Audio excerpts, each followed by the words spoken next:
आपण आता शिरूर तालुक्यामधल्या पिंपरखेड मध्ये आहोत।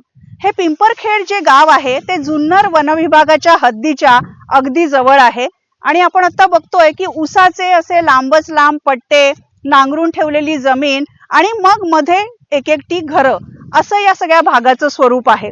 याच ठिकाणी ऊसाच्या शेताजवळ 12 ऑक्टोबरला एक मोठी दुर्घटना घडली। बिबट्यानं ऊसामध्ये लपून एका लहानग्या मुलीवर झडप घातली आणि त्याच्यामध्ये तिचा बळी गेला। 5.5 वर्षांची, अवघ्या 5.5 वर्षांची लहानगी शिवन्या तिच्या आजोबांसाठी पाणी घेऊन येत होती आणि बिबट्यानं तिच्यावर झडप घातली। तिच्या आजोबांनी लांबूनच ही घटना बघितली आणि ते लगेच आपल्या नातीला वाचवायला या ठिकाणी आले आणि त्यांनी बिबट्याला तिथून घालवायचा प्रयत्न केला। त्यांना बघून बिबट्या शिवन्याला तसंच सोडून पुन्हा उसामध्ये गडप झाला, पण तोपर्यंत शिवन्याचा बळी गेलेला होता। हा हल्ला झाल्यानंतर ताबडतोब वनविभागाला कळवण्यात आलं आणि वनविभागानं त्याच दिवशी या भागामध्ये जे पिंजरे लावले, या पिंजऱ्यामध्ये त्या बिबट्याला जेरबंद करण्यात आलं। शिवन्यावरचा हल्ला हा पिंपरखेड मधला फक्त एकटा हल्ला नाही, यानंतर सुद्धा एका वृद्ध महिलेवर आणि एका लहानग्या मुलावर बिबट्यानं हल्ला केलेला आहे। पिंपरखेडचा हा सगळा भाग जो आहे तो बिबट्या विरुद्ध माणूस या संघर्षानं धगधगतो आहे। इथले गावकरी, इथले शेतकरी, लहान मुलं बिबट्याच्या दहशतीखाली जगतायत।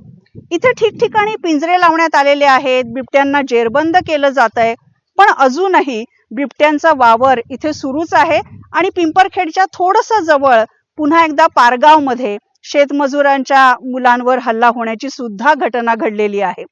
इथल्या गावकऱ्यांशी मी जेव्हा बोलतेय तेव्हा गेले 2-2.5 वर्ष या घटनांचं प्रमाण वाढलं असं ते सांगतायत। बिबट्यांची संख्याच इथे वाढलेली आहे, त्यामुळे त्यांना जेरबंद करण्याशिवाय दुसरा पर्याय नाही। जे हल्लेखोर बिबटे आहेत त्यांना गोळ्या घाला अशी थेट मागणी गावकरी करतायत। फॉरेस्टचे सगळे अधिकारी येत आहेत, कर्मचारी येत आहेत, वेगवेगळे रिपोर्टर्स इथे येऊन स्टोरीज करतायत, पण आमची जी लहान मुलं आहेत, आमच्या घरातली वृद्ध माणसं आहेत, यांचा जीव गेला तो परत कसा मिळवणार, काय होणार असा प्रश्न हे गावकरी सातत्यानं विचारतायत।